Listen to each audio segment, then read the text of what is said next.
Hi everyone, this is a Lady Strange. Welcome to my altar room. And today I will be doing a book review. I have not done one of these in ages, probably. Yeah.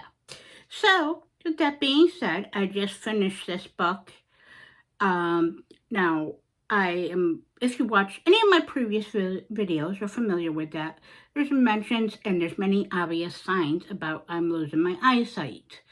Um, So yes, I have a condition. I'm still researching. I'm still trying to get through the anxiety of finding out that. I was always an avid reader, so this is where this leads into, because I said book review. Ever since I remember childhood, I loved books and reading and taking in various subjects. And since I grew up in a rural area, and I had friends, of course, at school, and then sometimes getting a chance to hang with, my father was very strict. Yeah, we're not going to talk about that. But sometimes I didn't get to do as much as many other kids did. And being in a rural area, and basically my closest friends was actually my sister and my brother at the time and my cousin. So, and a couple of cousins more so here and there too. So it was more of a family related thing. But as a teenager, I wasn't really allowed to do as much as many other teenagers or explore or have a social life. So, yeah. But hey, I have one now, right? You do what you do and make up for it. But with that being said, I used to gobble up as a teenager various books and subjects, whether they were of history and historical, uh, across the board. Some magical once I started my magical path, once I was right on the brink of 16, when that became obvious, and I grabbed my first witchy sort of books. And of course, romance books, Stephen King books. At the time, a lot of Stephen King books, and a lot of them were handed down to me as a family member to borrow, so that, the school library, etc. So I love to read, and I could read hundreds. I could almost read a book, a 500-600 page book in 2 or 3 days. So yeah, now because of the eyesight issue, if I read myself, I'm lucky if I can read 6 or 7 pages on a good day because of my eyesight and the various things. I am still blessed and fortunate and aid myself in having that to have an effective or powered life to enjoy my hobby and my learning and obtaining of wisdom, experience, and incorporating imagination and fantasy into my life. And of course, that's a big component of magic. So, with that being said, this book, this author, this is the first book I read by him. He's an artist. So I know him for his art since the year 2000 when at my first customer service banking job, we'll put it that way, working for a contact center, which I did for many years. I'm not going to name the bank or the company, but basically I had some friends, some coworkers I became good friends with from the beginning. And one of them was an artist. He is an amazing artist, he was. And he introduced me to a lot of different various artwork and aestheticism and artists out there, such as Royal, and one of them was Brom. Now, if you don't know who Brom is, look him up on Google. His artwork is of dark aestheticism, dark fantasy, witchcraft, occult, the macabre, and many things. He's a very talented artist. So for years, I have been following him. I wish there was a tarot deck out by him. I should perhaps create my own tarot or oracle deck of his using his found art. I do enjoy it. I've come across my path in many facets. It really attracts me. But then again, there's no surprise. I'm the Lady Strange. And that's why the name is applicable to me. And so what others might find disturbing, I find interesting. Of course, with discernment, certain things are quite disturbing and for good reason. But I do like the macabre. I've always been a horror fan. So this is when I found out he was a author, this is the first book I picked up on. It's from 2021. So this book was gifted to me by my cousin. One of the ones that I'm very close to and respect. This is Slewfoot, a book of bewitchment, a story of bewitchment. There's his artwork right there on the cover. So here's the back, or what's on the back. So this, I actually did follow along in the books to an extent, but I did the majority of all this on Audible. This is on Audible. I recently, as of the past couple months, got an Audible membership. Oh, it's made it so much. It still made me have the enjoyment and pleasure of listening to the audiobooks, whether I'm at home, work, cleaning, and all of that, but bringing in the experience of fantasy and imagination and integrating it and still loving what I do and using that as another tool to be able to do what I want in an effective, empowered day. Well, empowers my day and my life and my experience. Still allows me to do what I want to do. So having impairments, yes, it's fucking annoying and fucking awful. And every day I deal with it in so many forms. But do I let it knock my ass down? Not 100%. I'm stronger than that. I empower myself, and I do my best to aid myself and my experience and those around me, and hence reading. So, enough about me. Yeah. So this book, for example, I was supposed to read this with my cousin, but I started it and saying my cousin and one of my good friends' lives at the point is changing, as everything's a constant flux of change. I kept reading it. I started it and I kept reading it. So there's the main character. I just want to give you an idea.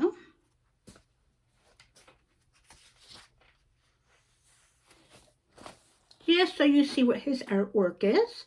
And of course, it's in a part of the story. So this book is about 300 and...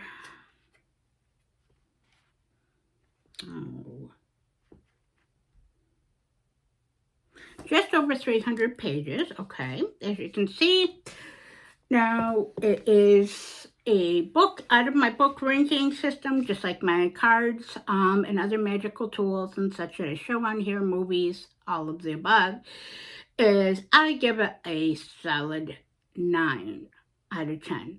So it's pretty good. Nothing's ever a perfect 10. Life's not a perfect 10. People are not a perfect 10.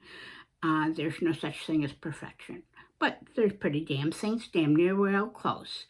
So this book on Audible is 13 hours, well, somewhere over 13 hours.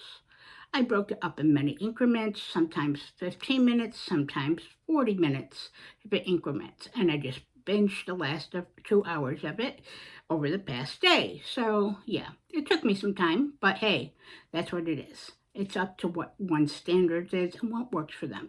So this book, I would highly recommend it. As I said, I give it a 9.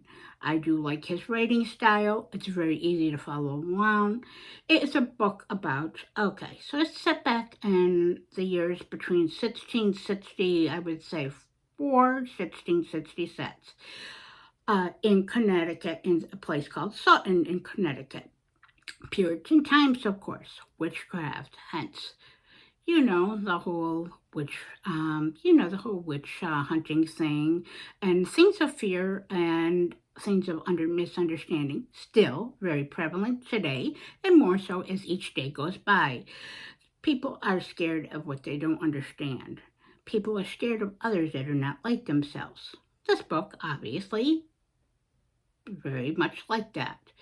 But in a time where the weather was harsh, things were unexplained, not understood, education, things were not yet evolved, there was less people, there was danger lurking in every corner, conformity, and the fear and wrath of God, of course, the Christian God, but basically the Puritans. So, it centers around a story of a young woman around the age of 18 to 19 years old from England that got married to a guy here in Connecticut.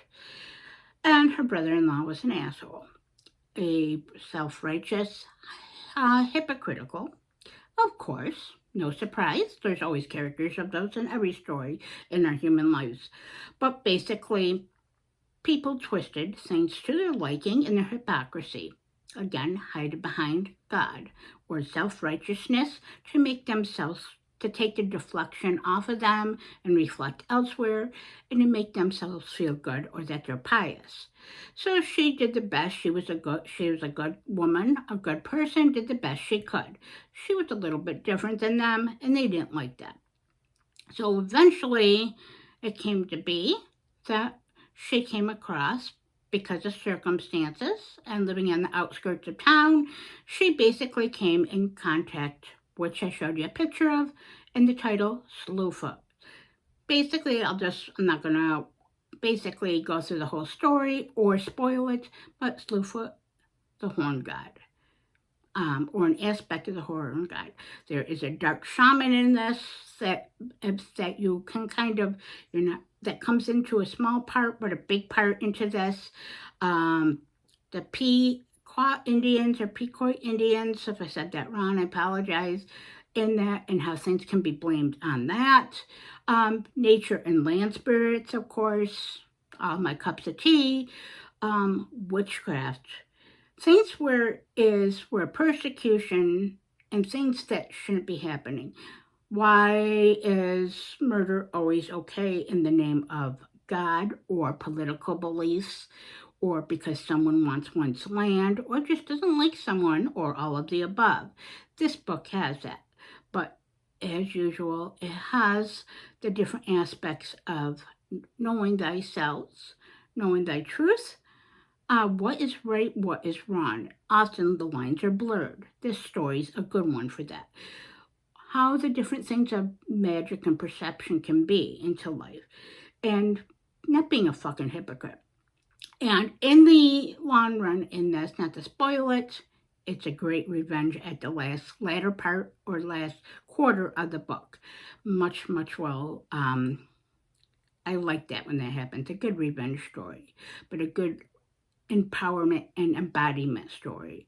A good story where one gets retribution for something that they actually never really did wrong, but hey, you each have different sides, and this shows that how one character or main characters can have different sides and their stories applicable. So if you're looking for a good, basically dark book, a book that does have a lot of accurate type of connotations to it, a good easy read, something you can find on Audible and listen to, something new.